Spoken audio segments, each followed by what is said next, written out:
오늘 이 시간에는 보배로운 백성 이와 같은 제목으로 신명기 말씀을 나눠보겠습니다.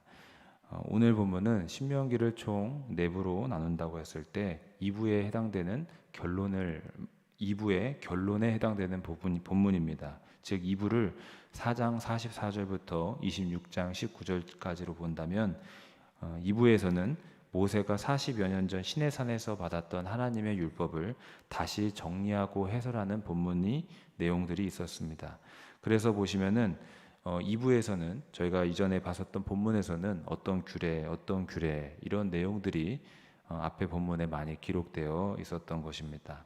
그리고 모세가 이와 같이 시내산 율법을 다시 풀어서 설명했던 까닭은 율법을 듣는 사람들이 이전과 달라졌기 때문입니다. 무슨 말이냐면 예전 시내산에서 모세를 통해서 율법을 들었던 사람들은 출애굽 1세대 사람들, 1세대 조상들이었는데 광야 40년의 그 세월 동안 9세대, 1세대 그 조상들은 다 죽었고 이제 광야에서 태어나고 자란 그 다음 2세대 자녀들이 하나님의 율법을 다시 들어야 될 필요성이 있었기 때문입니다.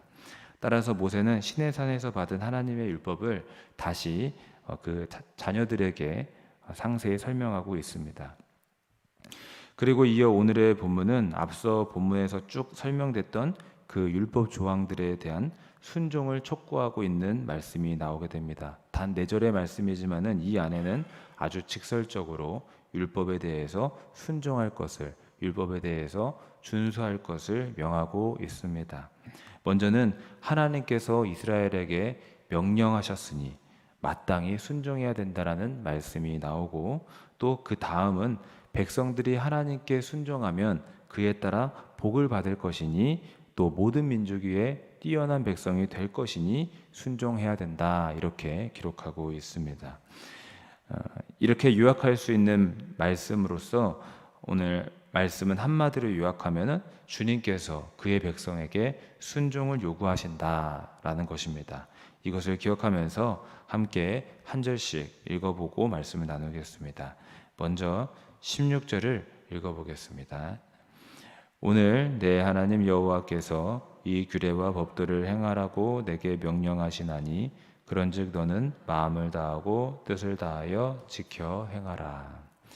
16절을 보시면은 이렇게 시작합니다. 하나님께서 이 규례와 법도를 행하라고 내게 명령하셨으니 그런즉 너는 마음을 다하고 뜻을 다하여 지켜 행하라. 저희는 앞서 본 본문에서 이전의 신명기 본문에서 하나님께서 이스라엘에게 명하라고 하셨던 행하라고 명했던 그 여러 규례와 법도를 보았습니다. 그런데 방금 본 16절에서는 어떻게 말씀하시느냐? 그런즉 즉 하나님이 내게 말씀하시고 가르치시고 명령하셨으니 이제는 지키라는 것입니다. 여러분, 하나님의 말씀은 단지 내 귀를 즐겁게 하는 말씀이 아니라 단지 내가 읽고 생각할 말씀이 아니라 순종해야 될 말씀, 지켜 행해야 될 말씀이라는 것을 항상 기억할 수 있기를 주님의 이름으로 축복합니다. 하나님은 언제나 그의 백성에게 이와 같이 마음을 다하고 뜻을 다하여 순종할 것을 요구하셨습니다. 구약의 시대에는 엄격한 순종을 요구하셨고 신약의 시대에는 약한 순종을 원하셨던 게 아닙니다. 변함없는 순종의 삶을 주의 백성에게 요구하셨던 것입니다. 그럼에도 불구하고 오늘날에 많은 사람들이 예수님의 보배 피로 언제든지 씻김 받을 수 있다라는 생각 때문인지 아니면 한 번 받은 구원, 한 번 하나님의 자녀로 변화되었기 때문에 거듭났기 때문에 결코 버림받지 않는다라는 그런 생각에서인지 또는 오직 은혜와 믿음으로 구원받는 것이지 내 삶은 그다지 중요한 것이 아니다. 이렇게 우리의 삶은 아무 상관없다고 생각해서인지 순종을 가볍게 여기는 풍조가 우리 교회 안에도 있습니다. 그러나 사실은 그렇지 않습니다. 하나님은 변함없이 항상 그의 백성에게 순종을 요구하셨습니다. 그리고 오히려 정말 살아있는 믿음은 순종이 따라오는 믿음인 줄로 믿습니다. 살아있는 믿음은 죽은 믿음이 아니라 살아있는 믿음은 순종이 나타나는 행함이 나타나는 믿음인 줄로 믿습니다. 그러므로 여러분 우리가 주의 백성으로 구별되었으니 그런즉 마음을 다하여 뜻을 다하여 하나님의 말씀에 순종하는 사람이 되어야 하겠습니다. 거저 은혜를 받은 것은 은혜가 아무것도 아닌 값싼 은혜라서 은혜를 받은 게 아니라 오히려 값을 매길 수 없는 것이라서 값없이 은혜를 받은 것임을 기억하면서 우리가 은혜를 그렇게 함부로 사용해서는 안 될 것입니다. 은혜를 받은 자로서 마땅히 그분의 명령을 따라 순종해야 될 줄로 믿습니다. 우리의 마음을, 우리의 뜻을 주의 그 말씀에 두고 순종의 발걸음으로 나아가시기를 주님의 이름으로 축복합니다.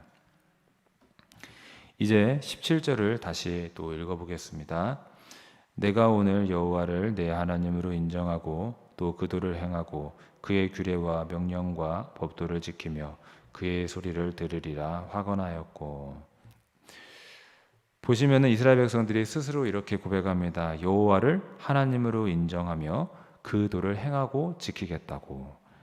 지금까지 설명된 하나님의 언약에 대해서 최종적으로 언약 서약하였으며 확실히 약속하였으니 이런 말씀으로 이해할 수 있겠습니다. 그러므로 이 말씀은 너희가 그렇게 확실히 말했으니 하나님께 순종하라는 말씀입니다. 여러분, 이 말씀이 이스라엘이 하나님을 자기의 하나님으로 인정하고 그의 말씀에 순종하겠다고 고백한 것처럼 우리도 이와 같은 고백을 해야 될 줄로 믿습니다. 믿음의 고백을 우리가 해야 될 줄로 믿습니다. 사실 우리의 삶에 믿음의 고백도 매우 중요합니다. 앞서 말하기를 말뿐인 신앙이 아니라 믿음의 삶이 중요하다, 믿음의 순종이 중요하다라고 했는데, 그렇다고 해서 믿음의 말 또는 믿음의 고백이 중요하지 않은 건 절대 아닙니다. 오히려 믿음의 고백이 우리의 삶에서 아주 중요하다고 성경의 진리는 계속적으로 말을 하고 있습니다. 예를 들어서 예수님을 내 구주로 입술로 고백하라고 말씀하고 있으면서 또 예수님께서는 이 산더러 들리어 바다에 던지우라 하며 그 말하는 것이 이루어질 줄 믿고 의심하지 않으면 그대로 되리라 하면서 우리 말의 힘이 얼마나 창조적인 능력이 있는지 그렇게 말씀하셨습니다. 뿐만 아니라 야고보서에 보면은 우리 혀와 말이 어떤 비유로 되어 있느냐, 큰 배를 이끄는 작은 키와 같고 또 큰 산을 태우는 불과 같다라고 말을 하고 있습니다. 비록 작은 불씨 같지만, 작은 키와 같지만 큰 산을 태우고 큰 배를 이끄는 능력이 있다라는 것입니다. 우리 말의 힘이 이와 같다라고 기록하고 있는데, 여러분, 우리는 믿음의 고백이 이와 같이 크고 중하다라는 것을 항상 기억하면서 믿음의 고백을 해야 될 줄로 믿습니다. 믿음으로 고백할 때 주께 구한 것을 받을 수 있고, 또 믿음으로 고백할 때 세상을 능히 이기며 살아갈 능력을 얻게 되는 것입니다. 따라서 이스라엘 백성들의 고백했듯이 항상 하나님을 나의 하나님으로 인정하고 고백하고 또 그의 말씀에 따라 순종하겠노라 믿음의 고백을 하시기를 주님의 이름으로 축복합니다. 18절의 말씀을 함께 읽어보겠습니다. 여호와께서도 내게 말씀하신 대로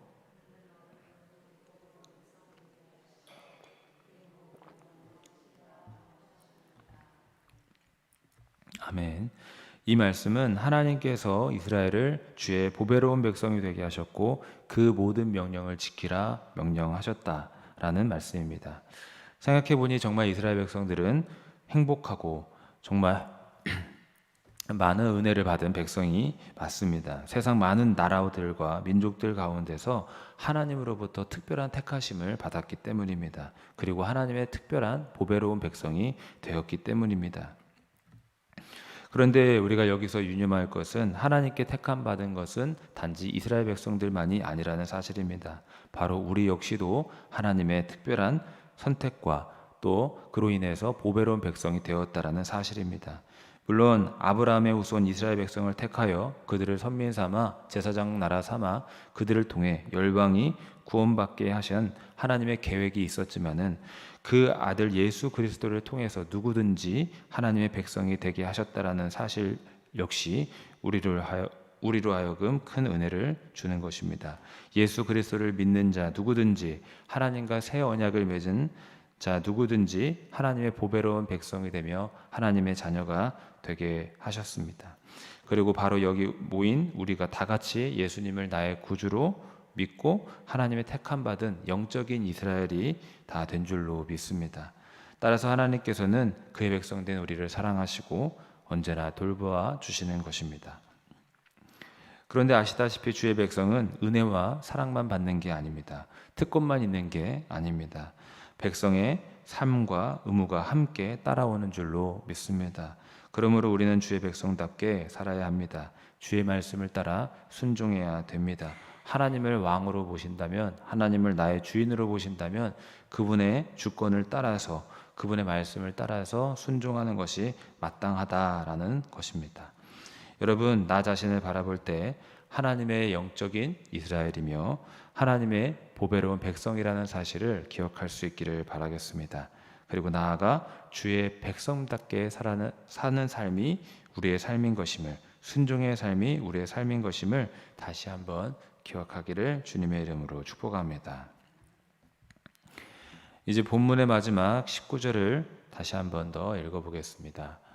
그런즉 여호와께서 너를 그 지으신 모든 민족 위에 뛰어나게 하사 찬송과 명예와 영광을 삼으시고 그가 말씀하신 대로 너를 내 하나님 여호와의 아멘. 무슨 말씀입니까? 하나님께서는 그의 말씀을 지켜 행하는 이스라엘을 모든 민족 위에 뛰어나게 하실 것이고 하나님을 영화롭게 하는 자로 삼으실 것이며 하나님의 거룩한 백성이 되게 하신다라는 말씀입니다. 여러분, 하나님께서는 그분의 말씀과 계명을 따라 순종하는 이들에게 반드시 행한 대로 선하게 갚아주시는 것을 기억할 수 있기를 바랍니다. 또한 하나님의 명예와 영광을 위한 그런 사람으로서 하나님이 사용하시는 것을 다시 한번 기억할 수 있기를 바랍니다. 그렇기 때문에 우리는 더욱더 말씀을 따라 사는 삶을 사모해야 되며 때로는 좌로나 우로나 치우치고 넘어질 때 있지만 다시 일어나서 오직 주님과 주님의 뜻을 붙잡아야 될 줄로 믿습니다. 그리고 그리할 때에 분명 하나님의 영광을 위해 쓰임받는 인생이 될 것입니다. 또한 모든 민족 위에 뛰어난 사람으로 세움받으며 주의 복을 받게 될 줄로 믿습니다. 말씀을 정리합니다. 이스라엘 백성들은 반드시 하나님을 자기의 하나님으로 인정하고 신실하게 그의 명령과 규례를 따라 순종해야 했습니다. 왜냐하면 그들은 하나님께 택함받은 보배로운 백성이며 그분의 위대하고 장엄한 말씀을 들었기 때문입니다. 그런데 여러분, 주의 말씀을 따라 순종하며 살아야 되는 것은 사실 오늘날 우리들도 마찬가지인 줄로 믿습니다. 왜냐하면 우리도 비록 죄인이었지만 예수님을 믿는 믿음으로 더 이상 죄인의 신분이 아닌 하나님의 보배로운 백성이 되었고 또한 하나님의 말씀을 들었기 때문입니다. 따라서 여러분, 마땅히 하나님을 나의 하나님으로 삼고 하나님의 말씀대로 살아야 함을 이 시간 다시 한번 마음에 새기시기를 바랍니다. 그리고 단순히 주의 백성이라는 신분과 명함을 뛰어넘어 주의 뜻을 따라 순종하며 사시기를 바라겠습니다. 그리할 때 분명 주님께서 약속하신 복과 은혜가 우리의 것이 되며 이 땅에서도 모든 민족 위에 뛰어난 사람으로 하나님 앞에서 쓰임받게 되는 인생이 될 줄로 믿습니다. 오늘도 주의 말씀에 순종하겠노라 결단하고 나아가시기를 주님의 이름으로 축복합니다. 기도하겠습니다. 살아계시고 거룩하신 하나님 감사합니다. 오늘 이 새벽을 깨워 하나님 앞에 기도하고 주의 말씀을 나누게 하시니 감사합니다. 항상 마음이 주의 말씀을 향하여 있게 하시고 항상 우리의 뜻이 주의 말씀을 향하여 있게 하여 주시옵소서. 그리하여 그 말씀을 따라 순종하게 하시며 순종할 때 얻는 하나님의 복과 은혜를 누리게 하여 주시옵소서. 주님 감사드리며 살아계신 우리 주 예수님의 이름으로 기도하옵나이다. 아멘.